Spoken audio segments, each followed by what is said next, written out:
Hey everyone, this is going to be a little quick update.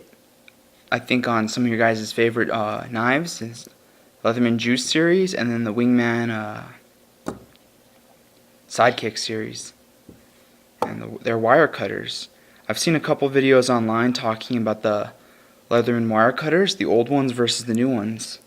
And there is one group that's not represented here, and that's the ones with the replaceable wire cutters. But you have your old school design, I guess, with the two that kind of like lock together, like around each other, like this.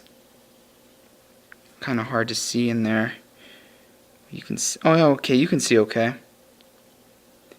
Is they fit around each other. You know, one side they're two triangles that close around that's I don't know, their short sides close around each other, and that's how the wire's cut.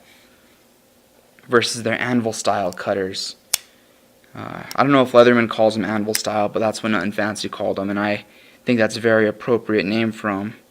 So they're two large triangles where the point, the apex of the triangles are the cutters. Come together to cut the wire. I have a piece of baling wire here, and you can see I have used this to cut really thick gauged copper. Copper is probably as thick as a thumb stud. So I'll show you how they both work, and then I'll tell you my conclusion. So you put the wire up in there, and then you cut it. There's a piece. Now everyone's used to that. That's normal. It's like, okay, what have you proved? Well, I'm confirming that these work. It's my control test. Now these have a little bit more of a space in there. You can see through. You can see the purple tablecloth underneath. So you put these in. You put them all the way up to the base, and then you squeeze. Uh-oh. Guys, nothing's happening.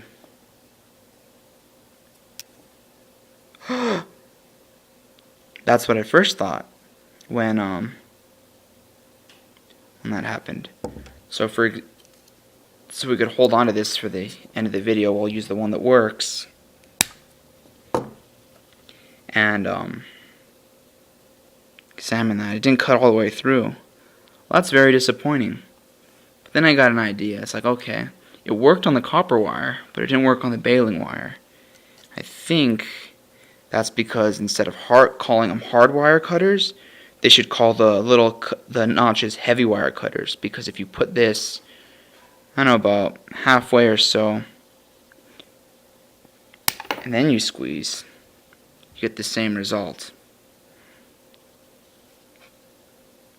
So there's the end that was cut off with the anvil style cutters. Then there's the end with the, no, this is the end actually, with the, what's it called, cutters. I guess the side-by-side cutters, whatever you want to call them. So with the newer Leathermans, this isn't so much a hard wire cutter as it is a heavy wire cutter. And that's something new that I think more people should realize, because I've seen a lot of guys trying to cut the wire with their wingman knife or their sidekick knife, and they can't get through it with their what they think is a hard wire cutter. And I've actually seen similar problems with the replaceable cutters, the replaceable cutting blades, but I don't have one of those to do a side-by-side test. But I think that was worth it's worth putting on YouTube. It's just a little update.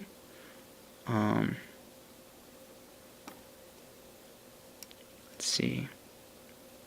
I do think these ones are going to hold up longer over time, and these ones, simply because there's more material there to damage. It's going to take a lot more to bend and mar up this this metal, assuming everything else is equal. You know, assuming heat treat's equal, materials are equal, and all that. But I can already feel my juice kind of sticking together from where I cut it it gets hung up right there. A little bit more than it should. Anyway, that's just a little update. Hope you guys enjoyed. Questions are always welcome.